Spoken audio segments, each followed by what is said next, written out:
ज्यावेळी अशी आपत्ती असते त्याही वेळी काही लोक राजकारण करतात आणि काही लोकांच्या डोक्यामध्ये तर इतका किडा गेला आहे. सोलापूरमध्ये तर मला एक स्टेटमेंट पाहायला मिळालं, आता हसावं की रडावं मला समजत नाही, कारण इथल्या एका नेत्यांनी सांगितलं, म्हणाले सोलापूरमध्ये इतका जो पाऊस आला हा निसर्गामुळे नाही आला, हा राज्य सरकारने आणला, हा महापूर राज्य सरकारने आणला. काय हरकत नाही, त्यांना एक फूल द्या आणि गेट वेल सून सांगा.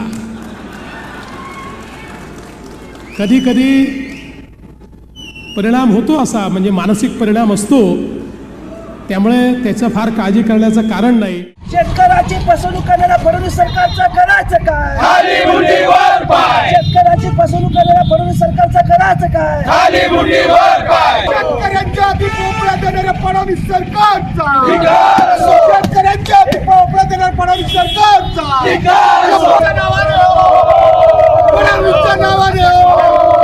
फडणवीसच्या नावाने महाराष्ट्राचे मुख्यमंत्री काल सोलापूर दौऱ्यावर आले होते आणि त्यांनी काल अनोख्याने आमच्या खासदारांबद्दल गुजरात काढला की या ठिकाणी इथल्या नेत्या विरोधी पक्षाच्या नेत्या म्हणतात की सरकारमुळे पूर आला आणि त्यांना गेट वेल सून म्हणून त्यांना फुल देण्यात यावं असं त्यांच्या कार्यकर्त्यांनी त्यांनी आवाहन केलं. परंतु महाराष्ट्राचे एक सुसंस्कृत आणि अभ्यासू व्यक्तिमत्व स्वतःला त्यांनी म्हणून घेतात. यांना या घटनेचा मतितार्थच त्यांच्या लक्षात आलं नाही की प्रणिताई शिंदेने या कशामुळे हे वाक्य वापरलं. त्याचं कारण एकच होतं की हे करण्यामागं, कारण की आपल्याला माहित आहे की सरकार तोकडं पडलंय आणि सरकारचे लिमिटेशन, सरकारच्या मर्यादा ह्या पुरामुळे बाहेर पडल्या आणि सरकारने कोणत्याही प्रकारचे ठोस उपाययोजना या ठिकाणी न केल्यामुळं या सरकार निर्मित पूर होता हे असं आमच्या खासदारताईंना म्हणत होतं. परंतु देवेंद्र फडणवीसांना कायमची सवय आहे ते स्वतःचं अपयश लपवण्यासाठी कायम विरोधकांना टीका करत जाणं.